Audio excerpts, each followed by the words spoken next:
Fala pessoal, tudo bem com vocês? Meu nome é Micael Cavallari de Oliveira, sejam todos muito bem-vindos ao meu curso de Física Básica para o ensino médio e vestibulandos e também para as pessoas que querem aprender um pouquinho mais aí dessa ciência tão sensacional que é a física.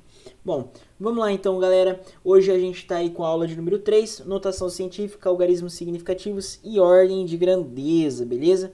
A gente vai trabalhar aí um pouquinho de cada assunto, né? Notação científica, né, vai ser o primeiro assunto. A gente vai trabalhar no sentido de pegar números grandes ou números pequenos e transformar numa potência de 10, né, essa é a ideia. Algarismos significativos, a gente tem como tópico ali principal mesmo arredondamento, mas a gente vai aprender a fazer algumas operações, olhar um número que ele é duvidoso, um número correto. A gente vai entender um pouquinho sobre isso dentro de algarismos significativos.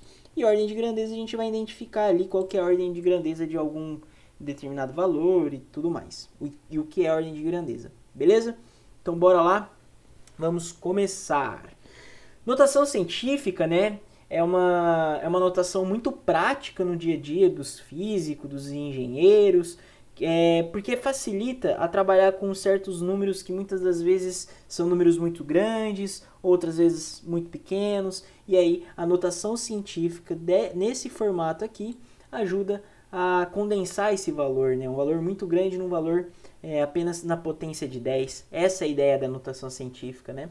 A gente tem um valor x, esse x aqui ele tem que estar no intervalo entre 1 e 10, né? Pode ser igual a 1, mas tem que ser menor que 10. Não pode ser igual a 10, ok? E o y aqui nada mais é do que um número inteiro, né? Seja ele 1, 2, 3, menos 1, menos 2, menos 3. Não é conveniente utilizar o zero, porque 10 elevado a zero é 1. Então, tipo, não faz muito sentido, ok? Bom, vamos lá então, vamos trabalhar com alguns exemplos para ver como que a gente vai analisar na prática, né? Como a gente transforma um valor decimal em uma notação científica. Bom, a primeira aqui, o primeiro exemplo aqui, né? A gente tem um determinado número, que ele é 1000, né? O que a gente vai fazer para analisar e passar esse valor a um número na sua notação científica, né? O valor de x, né, para esse camarada aqui vai ser igual a 1. Então a gente vai colocar uma vírgula entre 1 e 0, ok? Aqui. Então vai ficar 1 vezes 10, porque eu já sei que a notação científica tem que ser uma potência de 10.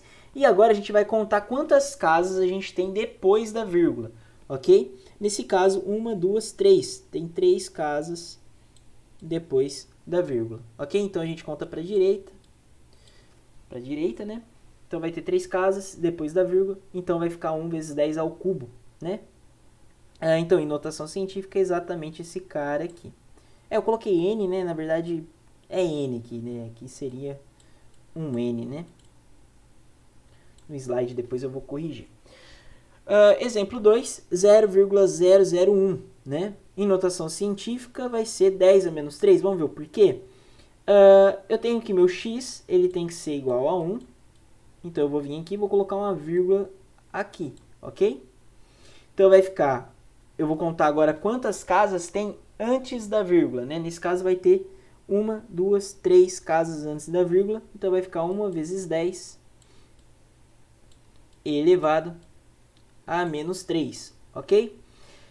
A gente poderia pensar em termos de potência, né? Vamos pensar em termos de potência? Contar vírgulas até dá, contar quantas casas tem, né?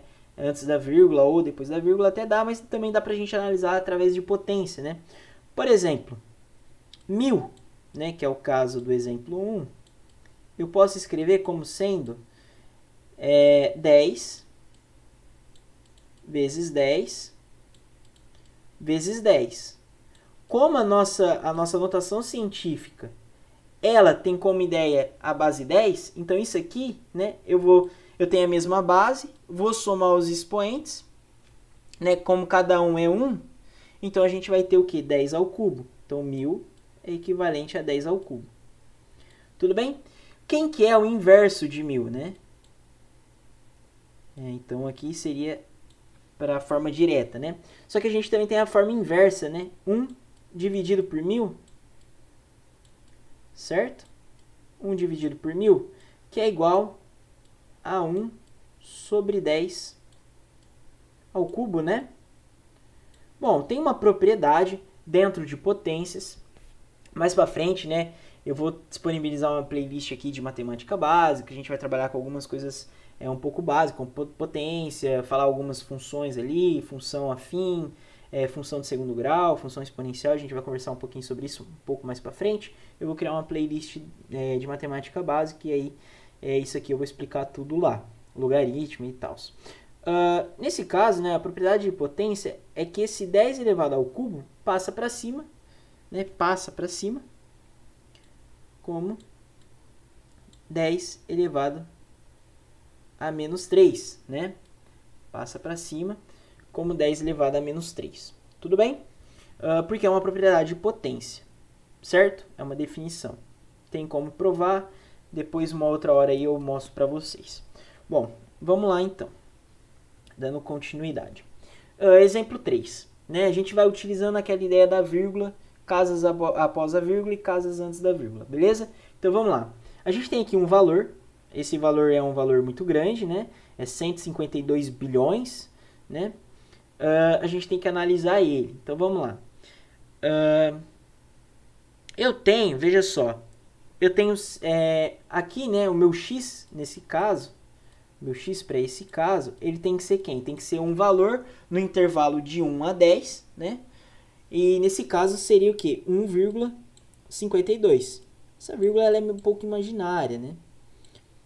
1,52 vezes 10, porque a potência é na base 10. Vamos contar agora quantas casas tem após a vírgula, né? Então vamos lá. Depois da vírgula, né? Então tem 1, 2, 3, 4, 5, 6, 7, 8, 9, 10. Tem 11 casas, então vai ser 10 elevado a 11, beleza? Aqui já está em notação científica, tá? O meu x, na verdade, é esse valor aqui. Meu y seria o 11. Esse aqui seria meu y e esse cara aqui seria meu x. Então, essa forma aqui é incorreta, essa forma aqui é incorreta, essa forma aqui é correta. Uma outra forma de você pensar, né, é a seguinte. Eu posso escrever 152 em termos de 1,52, certo? Então, eu tenho 1,52 vezes 100, tudo bem? Não é a mesma coisa que 152? Então, posso escrever dessa forma. E 100, né? 100 é 10 ao quadrado, né? Então, veja, eu tenho 1,52 vezes 10 ao quadrado, vezes a quantidade de zeros que eu tenho elevado a 10. 10 elevado à quantidade de zeros que eu tenho, né? Que nesse caso seria o quê? 1, 2, 3, 4, 5, 6, 7, 8, 9, né? Que na verdade você coloca aqui 10 ao cubo, 10 ao cubo, 10 ao cubo. Como eu quero a mesma base, eu vou somar os expoentes, que aí vai me dar 10 a 9. Então, 10 ao quadrado vezes 10 a 9, soma os expoentes, 10 a 11. Tudo bem? E aí eu tenho a forma correta. Então, é uma outra forma de se pensar aí dentro da notação científica. Tudo bem? Para eu transformar para a notação científica. O exemplo 4. Exemplo 4. Eu tenho esse valor, né? K igual a esse valor. Eu vou colocar, eu sei que meu x, ele tem que ser igual esse valor aqui, só que ele tem que ser entre 1 e 10, né? Pode ser igual a 1 ou tem que ser menor que 10, né? Tem que estar entre 1 e 10. Então, esse valor, no meu caso, né, tem que ser 3,12. Tudo bem, pessoal? Tem que ser 3,12. Então, onde que eu vou pôr a vírgula? Eu vou colocar ela aqui. Agora eu vou contar quantas casas antes da vírgula eu tenho, ok? E aí eu vou ter, nesse caso vai ser 18 casas. 1, 2, 3, 4, 5, 6, 7, 8, 9, 10, 11, 12, 13, 14, 15, 16, 17, 18 casas. Então, vezes 10. Andei para a esquerda, vai ser menos 18. Tudo bem? Nessa ideia, a gente tem o seguinte, que eu vou apresentar agora, né? O que a gente pode observar, né? Que aí seria a forma correta. Tudo bem? O que a gente pode observar, né? Que quando eu ando casas para a esquerda, né? Nesse caso, antes da vírgula, né? Eu vou ter o quê? O meu expoente ele vai ser negativo. Tudo bem? Então eu tenho essa cara aqui. Quando eu andar casas depois da vírgula, né, para a direita, eu vou ter o expoente positivo. Tudo bem? Ou seja, né, que como que a gente poderia pensar? Eu tenho uma linha reta. Para a direita, eu tenho o expoente positivo. E para a esquerda, eu tenho o expoente negativo. Ok? Então eu tenho uma vírgula aqui. Ando para a direita, positivo. Ando para a esquerda, negativo. O que? O meu expoente. Tá? Isso aqui está me referindo ao expoente, beleza? Ao expoente. Como é mais aqui, eu posso omitir o mais e ficar sem, não tem problema. Beleza, pessoal? E o x ele tem que estar no intervalo de sempre de 1 e 10, certo? Depois eu vou colocar uma lista e aí vai ter bastante exercício lá para praticar, é interessante, ok? Bom, exemplo 5, né? A gente tem esse cara aqui, então é aquela ideia. Coloco a vírgula aqui, esse valor, né? 1,216, e vou contar quantas casas tem depois da vírgula. 1, 2, 3, 4, 5, 6, 7, 8, 9, 10, 11. E aí eu coloco 11 aqui, beleza? A mesma coisa para o exemplo 6, tenho a vírgula aqui, vou andar para cá.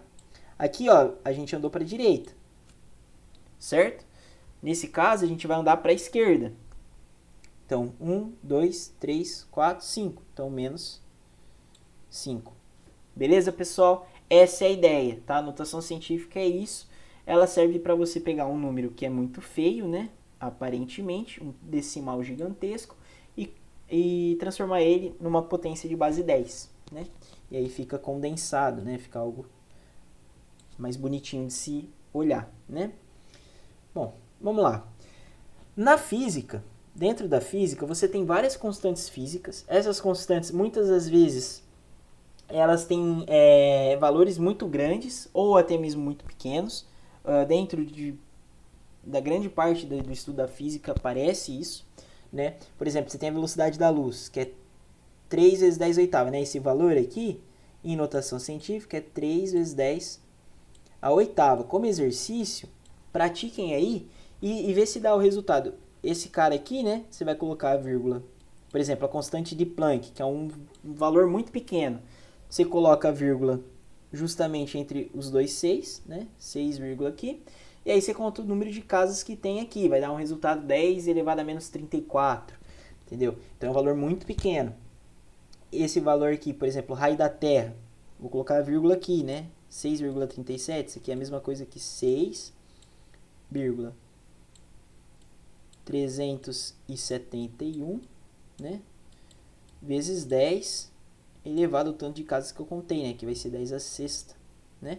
Então, dentro de gravitação, a gente vai ver que tem o raio da Terra, o raio da Lua, o raio do Sol, não sei o que, a distância entre a Terra e o Sol, a distância entre a Terra e a Lua. E são valores muito grandes, ok? E a gente trabalha com isso daí. Dentro de eletroestática, a gente tem, por exemplo, massa do próton, massa do elétron, a carga elétrica do próton, do elétron. Então, são valores muito pequenos, né? E a gente também tem que utilizar ali a notação científica. Então, a gente transforma esse cara em notação científica. Aí a gente pega aqui, coloca a vírgula aqui, conta pra cá quantas casas tem e coloca no expoente. Beleza? Aí você já tem a notação científica. Ok, pessoal? Isso aqui a gente vai utilizar muito, principalmente em gravitação, dentro de física moderna, a gente vai usar muito isso. Beleza? Vamos embora. O que acontece, né? Existem os prefixos. Então, às vezes, não vai estar lá explicitamente que é 10 ao cubo, por exemplo, que é 1000, 100 mil. Não, aí você tem os prefixos. E nesse caso, né, existe uma tabela de prefixos. Os prefixos que geralmente aparecem bastante, né? É o micro, que é esse cara aqui. O mili, por exemplo, milímetros, né? Micrômetros, centímetros, que aí é o C, né? Que é o cent. O dec não aparece tanto, mas pode aparecer. Que mais? O nano, né? Que é 10 a menos 9. Então você vê Cada um vai ter um prefixo, né? E aí tem o seu símbolo, tudo bem? Aí para fatores 10 elevado aos valores positivos, né? Por exemplo, você tem o deca, o hecto, o quilo que é muito utilizado, por exemplo, 1 quilômetro, né? 1 quilômetro. Na verdade, o que eu estou dizendo com isso aqui de 1 quilômetro? Que é 1 vezes 10 ao cubo, né? Metros. Tudo bem? É essa a ideia do uso dos prefixos, né? Do símbolo e tal. Então você tira aquele, para não ficar aquele valor, né? Aquele 10 elevado a alguma coisa meio feio, né? Deixar aquele 10 elevado a alguma coisa lá. Eles usam esses prefixos aí para facilitar, beleza? Por exemplo, mega, que é 10 a sexta. Então é muito interessante, é muito importante dar uma olhadinha nesses prefixos, porque geralmente aparece bastante, tá? Nesses daqui, principalmente, né? Aqui. E aí aparece bastante. Beleza, pessoal? Então dá uma olhadinha nesses prefixos, que é importante entender a ideia. 1 quilômetro, por exemplo, eu falo quilograma, né? Quilograma. Quando eu falo quilograma, na verdade eu estou falando que é 10 ao cubo gramas, né? Que é 1000 gramas. Tudo bem? É bom, é interessante dar uma olhada nisso daí. Show? Vamos embora. Bom, a gente entra agora, né, com a ideia dos algarismos significativos, né? O que acontece? Em laboratório, né, quando você estuda laboratório, nos cursos de laboratório e tudo mais, a gente aprende um pouquinho sobre isso daí, né? Que é, você vai fazer algumas medidas e aquelas medidas elas nunca vão ser exatas. Assim, é muito, mas muito difícil mesmo do valor ser exato, né? E aí, qual que é a ideia? Você vai fazendo os experimentos tal, você vai fazendo as medidas, né? E aquele valor não é exato, né? Então, dá um valor geralmente aproximado, um valor ali, aqui. E aí, né, por exemplo, você pega lá um valor aproximado, né? 1,252. Existem erros que fazem com que esse valor não seja exato, né? Que principalmente por causa você tem erro de medida, né? Você o operando, né? Por exemplo, eu pego uma régua e vou medir um valor, eu posso tremer. Isso pode afetar o meu valor numérico em medida, né? Pode afetar a minha medição, né? Então sempre tem incerteza, ok? Que depende de vários fatores, né? E o que acontece? Quando a gente fala de algarismos significativos, a ideia a gente sempre vai ter um valor correto e um duvidoso, ok? Na verdade, ou seja, né? O que eu quero dizer com isso? Que em toda medida, os algarismos corretos e o primeiro duvidoso são chamados de algarismos significativos. Então, os algarismos significativos, eles são compostos. Ele é um algarismo composto por um algarismo correto e o primeiro duvidoso. O que acontece, né? Por exemplo, você tem uma régua centimetrada e uma régua milimetrada, certo? Aqui está em centímetros e aqui tem a parte toda milimetrada, né? Os valores em milímetros. Então, a gente vai fazer a medição desse valor L. Isso aqui é um L, ok? E aí a gente vai chegar no seguinte resultado. Para réguas centimetradas, né? A gente pode observar, né, que o meu L, veja só, não tem um valor exato. Meu L está entre 9 e 10. Só que o mais exato aqui seria eu falar que o quê? Que é um pouquinho, ó, você pode perceber, né, que a minha régua, o meu L, ele está muito mais próximo de 10 do que de 9. Então, com certeza, está acima de 9,5. Né, que é exatamente o que aparece aqui, né? Então, eu posso falar que meu L está entre 9,5 e 10. Né? O que acontece? Eu vou estimar, eu vou falar que aquele valor, né, vale aproximadamente, né, vale lá, eu vou falar que vale, eu estou estimando que vale 9,7. Não é exato, não sei. Eu estou estimando, eu sei que ele está entre 9,5 e 10. Ok? O que a gente pode notar, então? Eu sei que o 9 é um algarismo correto, certo? Tem o 9 lá, não muda, ok? Tipo, o 9 vai aparecer provavelmente. Na verdade, com certeza vai aparecer o 9. Mas o 7, ele é duvidoso. E por que ele é duvidoso? Porque eu estou estimando esse valor, certo? Eu estou estimando.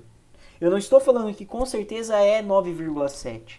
Eu sei que está entre 9,5 e 10, beleza? Eu estimo que talvez seja ali 9,7. Beleza. Aí eu pego uma régua milimetrada e eu vou olhar ela, que é igual a essa situação descrita aqui. Eu percebo que aqui é 9,5, certo? Então tá entre 9,5 e 10, de fato. Só que eu percebo, cara, que tá entre 0,5 e... nesse caso seria 9,60 e 9,70. Porque tá em milímetros, né? Tá nesse intervalo, né? Que é exatamente... Opa, que é exatamente o que tá aqui. Tá nesse intervalo, certo? Eu consigo ver que está realmente variando entre 9,6 e 9,7. Eu vou estimar, ok? Então a gente vai estimar, nós estimamos então que tal comprimento vai ser L igual a 9,65. Veja, eu tenho a propriedade de falar que ele está entre 9,5 e 9,7 porque eu estou visualizando. Só que eu estou estimando que seja 9,65, pode ser? Neste caso, o 9 e o 6 são algarismos corretos, ok? E o 5 é duvidoso.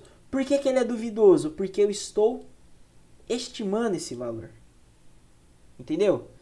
Ele é estimado. Eu estou estimando ele. Não tenho certeza. É um valor... Por que é duvidoso? Porque eu não tenho certeza daquele valor. Tudo bem? Ok. Aí a gente tem o seguinte, né? Imagine agora que a medida 9,65 deve ser convertida para metro, né? Desse modo, essas conversões eu vou dar uma outra aula no momento futuro. Desse modo, temos que L é igual a isso aqui. Para transformar para metros, pego esse centímetro. A gente sabe que o centímetro é 10 a menos 2. Então eu vou multiplicar esse valor por 10 a menos 2. 10 a menos 2 é como se eu dividisse esse valor por 100. Beleza? Então vai ser 0,0965. Ok? Note que a medida continua com 3 algarismos. Concorda? Tem os 3 algarismos. Tudo bem? O que acontece? Os valores que estão à esquerda de 9, eles não são algarismos significativos. Ok? Não são significativos. Nesse caso, esses dois zeros aqui não são significativos. Quando que meu zero pode ser significativo? Ok? Quando ele estiver à direita. Então, se eu tivesse um zero aqui, por exemplo, ele seria significativo. Beleza? O que isso mostra, né? Isso mostra que quando eu tiver um valor desse jeito, né, nessa forma, eu tenho que os valores à minha esquerda desses valores que são significativos, eles não são significativos, ok? Eles não contam. Beleza? Desculpa.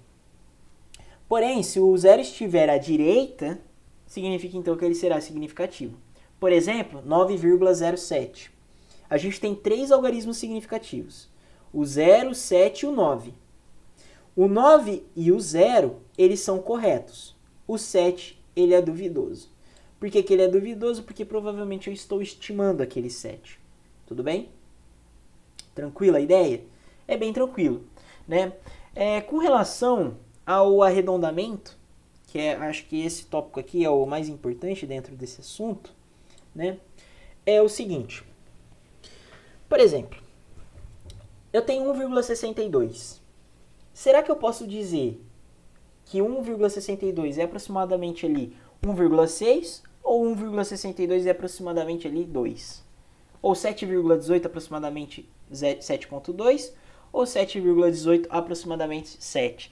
A resposta para isso depende, tá? Depende de quantas casas eu estou trabalhando. Nesse caso eu estou trabalhando com 2 casas, então provavelmente essa resposta aqui seria correta. Mas, né, quando eu olho tipo, em termos muito, muito grandes, né, por exemplo, eu poderia fazer essa aproximação? Poderia, não está errado. De fato é a mesma coisa. Então, em questão de aproximação, de arredondamento, pode acontecer sim, né? Então, a gente vai trabalhar com a seguinte ideia, né? A regra que a gente vai utilizar é a seguinte: se o algarismo a ser eliminado for maior ou igual a 5, arredondamos para cima. Tudo bem? O algarismo que ficou. Então, por exemplo, 3,16. O 6, veja só, eu estou analisando o 6 aqui, né?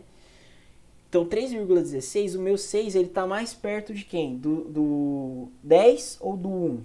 Do 0? Está mais perto do 10, né? Então, eu vou arredondar para cima. Então, nesse caso, vai ficar 3,2. Tudo bem? Assim como eu poderia arredondar 3,2 para onde? Para 3, né? Então, eu poderia arredondar 3,2 para 3. Tudo bem? 1,7. Eu poderia dizer que 1,7 é aproximadamente 2. Aí depende de quantas casas você está trabalhando, né? Se é com 2 casas, com 3. Nesse caso, né, anterior, 7,18, olhando para esse 8, o certo seria 7,2. Só que se eu olho entre um valor que está entre 7 e 8, o 7 seria o mais conveniente a utilizar, ok? Mais ou menos essa ideia que você tem que ter. Então, beleza. Se o algarismo a ser eliminado for menor que 5, a gente vai arredondar para menos, ok? Ou seja, a gente vai arredondar para baixo. Então, por exemplo, né, 3,14. Eu vou arredondar para 3,10. Só que ainda eu posso arredondar para 3, né? Não tem problema. Se eu estiver olhando entre 3 e 4, né? Porque 3,1 está mais próximo de 3 ou de 4? De 3, então eu posso arredondar para 3. Ok? Outro exemplo, 5,10. Eu posso falar que é aproximadamente a 5. Beleza? Então, é essa a ideia de arredondamento que a gente vai utilizar, né? Essa aqui. Se o algarismo a ser eliminado for maior ou igual a 5, a gente arredonda para cima. Se for menor que 5, a gente arredonda para baixo, para menos, né? Então, vamos lá. Dentro disso, existem as operações, né? E a gente tem que tomar cuidado. Porque, por exemplo, se eu tenho uma soma, né, uma adição ou uma subtração, né, o que acontece? A gente tem que deixar, né, devemos deixar a resposta com o menor número de casas decimais que aparece. Por exemplo, 1,34 mais 3,1. Nesse caso aqui, eu tenho 3,1 como tendo o menor número de casas decimais, certo? Então, a minha resposta tem que ser dada com 2 algarismos, né? E não 3. No caso, 2 casas decimais e não 3. Nesse caso, né, ali, com o menor número de casas decimais está em 3,1. E ainda, eu sei que, nesse caso, o resultado dessa soma me dá 4,44 e eu sei que 4 é menor que 5. Então, nesse caso, eu tenho que arredondar para quanto? Para 4,4. Tudo bem? Essa seria a resposta, né? Que aí seria 2 casas. Okay? Então, depende. O arredondamento vai depender muito disso, né? Por exemplo, subtração, né? Percebe que aqui eu tenho 3 casas decimais, aqui eu tenho 4 casas decimais. Então, a minha resposta tem que ter 3 casas decimais. Tudo bem? Nesse caso, a resposta seria 0,0776? Não. Por quê? Porque tem 4 casas decimais. Tudo bem?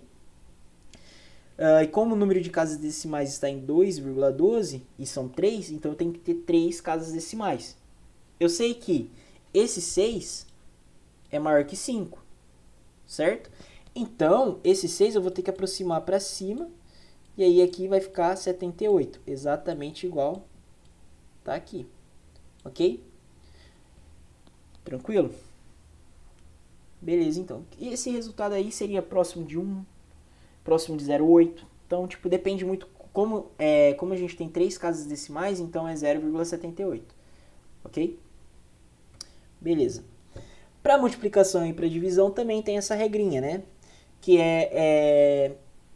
assim, não é exato, mas tipo, pode variar bastante. Que é o seguinte: é sugerido é sugerido deixar o resultado com o número de algarismos significativos do fator que tiver menos algarismos significativos, ok? Então, por exemplo, nesse caso aqui eu tenho 4 algarismos significativos e aqui eu tenho 2 algarismos significativos, certo? Tem 3 que são corretos, um que é duvidoso e um que é correto e um que é duvidoso. Então, nesse caso, eu tenho que deixar assim, tudo bem? Com 2 algarismos significativos, certo?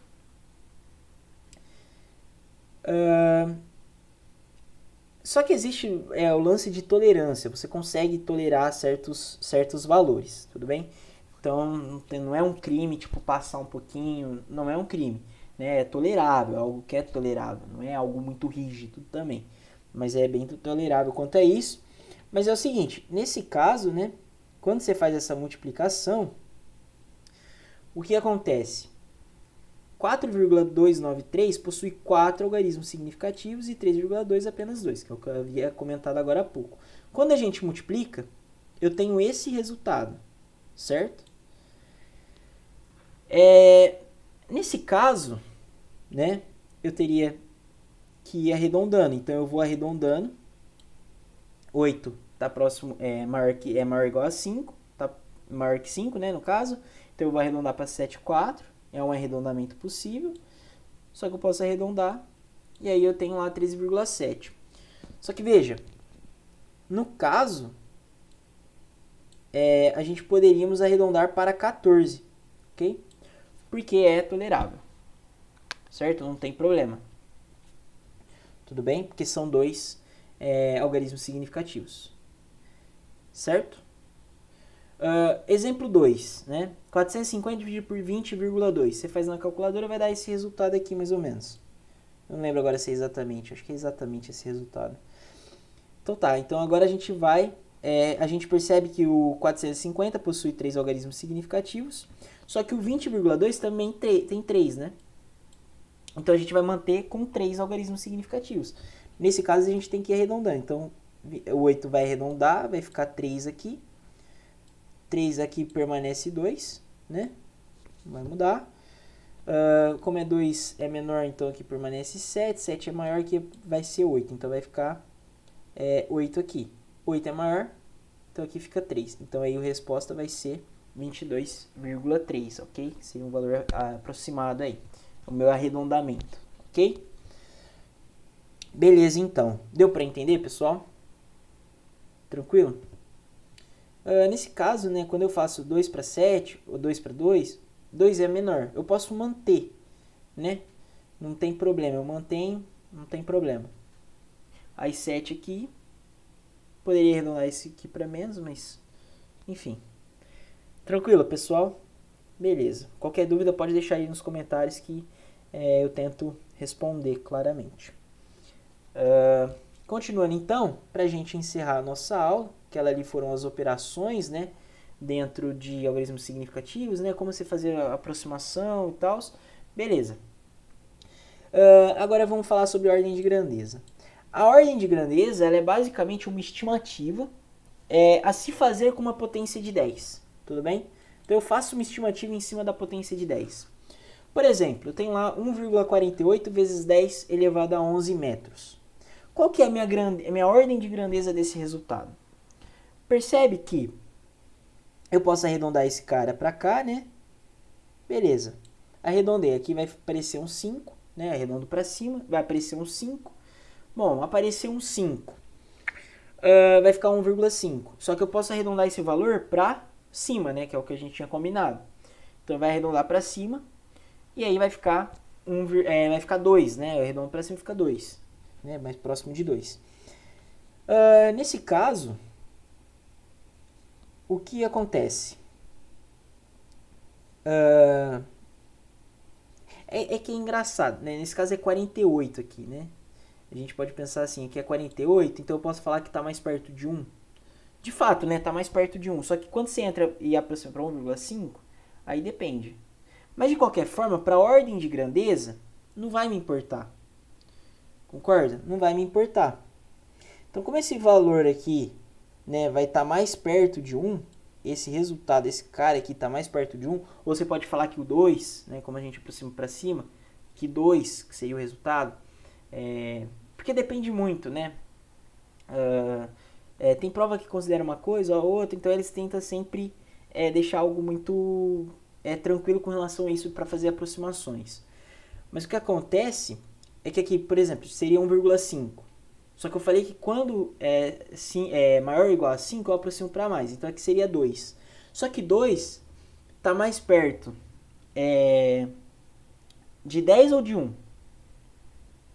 Entendeu? É mais ou menos essa ideia. Como está mais perto de 1, né? Eu poderia falar simplesmente que é 10 elevado a 0, que é 1. E aí 10 elevado a 11, então eu vou manter a minha ordem de grandeza. E essa minha ordem de grandeza vai ser 10 elevado a 11. Ok? Aí seria essa minha ordem de grandeza. Então, a ordem de grandeza, 10 elevado a 11. Tranquilo? Beleza. E se eu tenho a seguinte situação? 6,2 vezes 10 elevado a menos 9. Veja, 6,2 vezes 10 elevado a menos 9...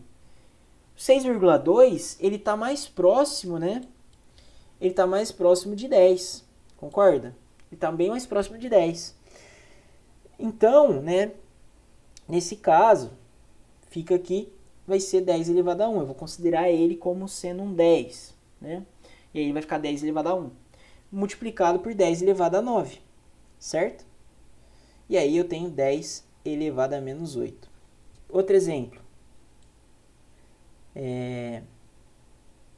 Pegar um exemplo aqui. 3,14 vezes 10 elevado a menos 5. Qual que seria a minha ordem de grandeza desse cara aqui? 3,14 vezes 10 elevado a menos 5.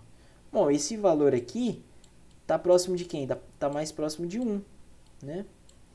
Então, nesse caso vai ficar 10 elevado a 0 vezes 10 elevado a menos 5.